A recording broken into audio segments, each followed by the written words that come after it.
Hi viewers, చాలా మందికి కామన్గా ఒక డౌట్ ఉంటుంది, ఎక్కిళ్ళు ఎందుకు వస్తాయి.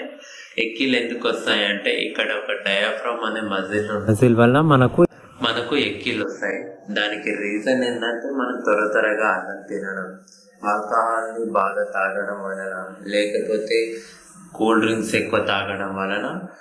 అప్పుడు ఎక్కిళ్ళు తగ్గాలంటే ఏం చేయాలంటే మంచి నీళ్ళని తాగడం, లెస్ స్వీట్స్ తినడం వలన, లేకపోతే ఏదైనా షాకింగ్ న్యూస్ వినడం వలన మనకు ఎక్కిళ్ళు ఆగిపోతాయి.